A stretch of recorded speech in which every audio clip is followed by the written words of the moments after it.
Car Cost Canada provides the dealer's cost, a list of rebates, plus discounted interest rates. Use the promo code MOTORMOUTH to become an expert member and get access to exclusive and powerful savings. The link is in the description below. So a couple of weeks ago, I had the John Cooper Works Countryman with 300 horsepower, an absolute blast to drive. I encourage you to click on the card here and watch that video. A real fun, small utility. But here we are in the three-door Cooper. It's the Cooper S, one up from the base model. And it's fun to get back in this car again. And I was thinking to myself before I came out here today, what could I compare it to? And I think probably the closest competitor would be the old GTI three-door, the two-door with the hatchback around the back. It really is sort of an alternative to that GTI. If you're thinking about that car, this is worth a shot because it's maybe even a little bit more fun. So let's get in and go for a drive. At the end, I'll tell you the price, and it looks like a bit of a deal.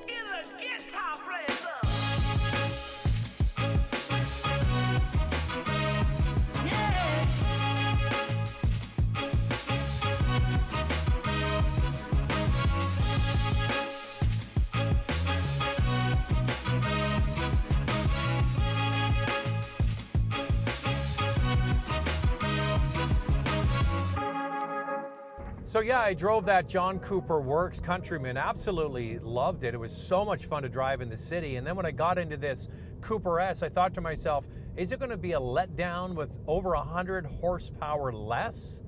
Well, the quick answer is no, because this is a small little tidy city package for bombing around, parking anywhere, just an easy car to live with in the city. Yes, it has about 110 horsepower less, but it's a lot smaller. So a base Mini Cooper is a three-cylinder, under 140 horsepower. One up is what I'm driving here. That's the Cooper S, and that gets you 189 horsepower compared to the John Cooper Works version at 301 in that Countryman anyway. Now on top of that, you also get a dual-clutch transmission. Now that Countryman I talked about had an 8-speed Steptronic transmission, which is a regular torque converter. So this has a dual clutch. Interestingly though, there were no paddle shifters here. You can do it on the center, you can do it manually, but no paddle shifters, which is a bit of an omission. Now here's one thing, comparing this with a GTI, a base GTI comes with a manual 6-speed transmission. This is only available in an automatic, and I think that's a major oversight from Mini not to offer the Cooper S with a manual transmission. I mean, the whole formula is for fun. The whole formula is to catch people that are not buying everyday other normal cars. You're trying to catch people that want something different. Well, that would be different from what everybody else is buying. Why would you get rid of the manual transmission? That makes no sense to me. Sure, the numbers would be small, but you know what? Offer it. What's it really going to cost you to bring that in? Then you have the different drive modes here in the center of the console. Sport, mid, and green. Green obviously for efficiency. When you put it in sport, it really is a lot of fun and dynamic to drive. It has a really responsive feel. This car actually has winter tires on it, and even though it has winter tires, I'm having loads of fun throwing it into the corners. That classic description of what a Mini Cooper was and is, it's like a go-kart. It still has that feel. The GTI, on the other hand, a competitor, as I've mentioned, is much more refined and upscale. I often call Volkswagen's Audi Light. This still feels like a Mini. A lot of fun. Okay, we're at a light now. Got it in sport mode. Wait for the light to go green. And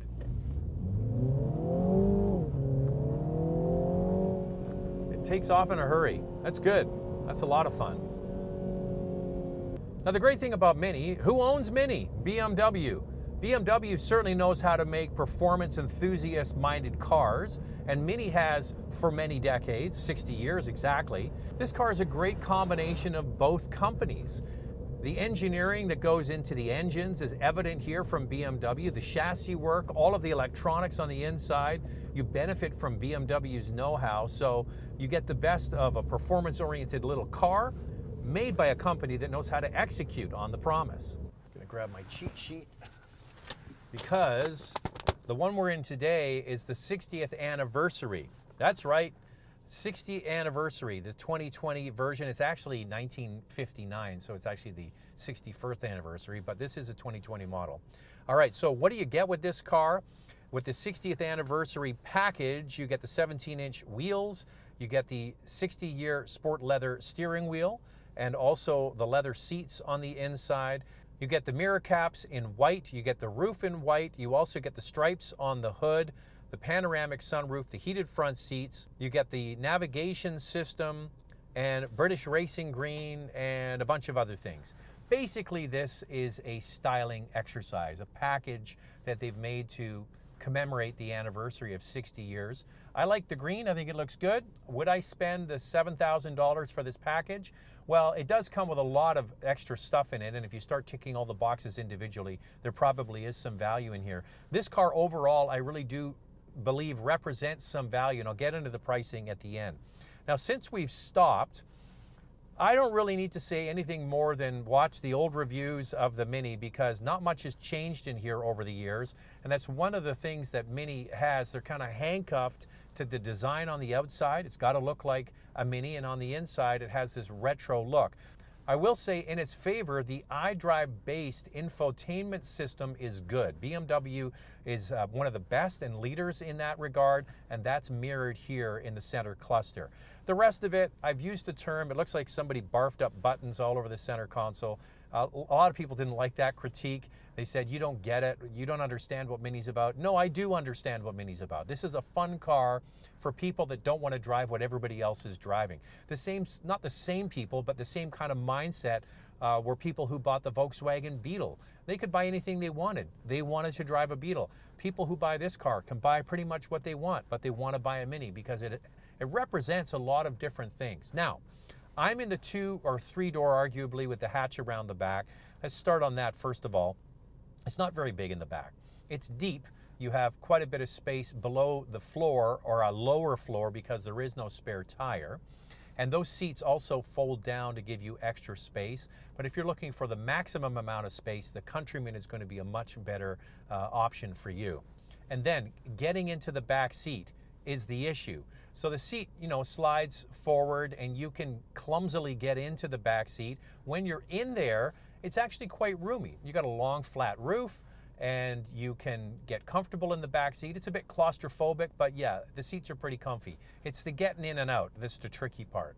Most people are not going to buy this car for moving people and kids around. This is a single person's car, a couple's car, maybe an extra car in the family for running around and doing errands, and it does that absolutely perfectly. I like the green with the brown. As I mentioned, it's an expensive package. You get the green stitching in the seats. It's basically just a commemorative package. Nothing really special other than that. Now, the great thing is having a chance to drive a couple of Minis back to back over a few weeks. I've kind of fallen for the brand a little bit. I understand why people like these cars, and I said it in the last review, and I'll say it again. These cars are not particularly the most reliable on the road, but people that own them absolutely love them, and I can see why. It's a lot of fun to drive. It's a vehicle that you can put anywhere. It's not going to cost you much in gas, and you get to be seen in something that's a little bit trendy and fun. So I understand why people like this product and why they come back and try another one. But the same thing is absolutely true for Volkswagen GTI owners. Is Volkswagen the most reliable brand in the world? Well, it's certainly not a Lexus or a Toyota, but that car has a major fun factor that keeps bringing people back to the brand. People that buy these types of cars, little hatchback, fun to drive, bombers around town, they will put up with a few more quirks and idiosyncrasies in the ownership experience because the car delivers on so many different fronts. I get it. I totally get it.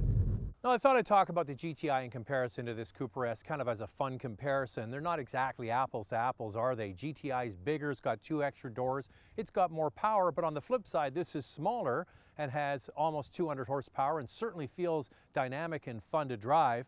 That car, the GTI, is available with a manual. This one is not. So yes, this Cooper S is smaller and down on horsepower. It's also a lot less expensive, about $4,000 when you're comparing an automatic equipped GTI to this automatic base model Cooper S.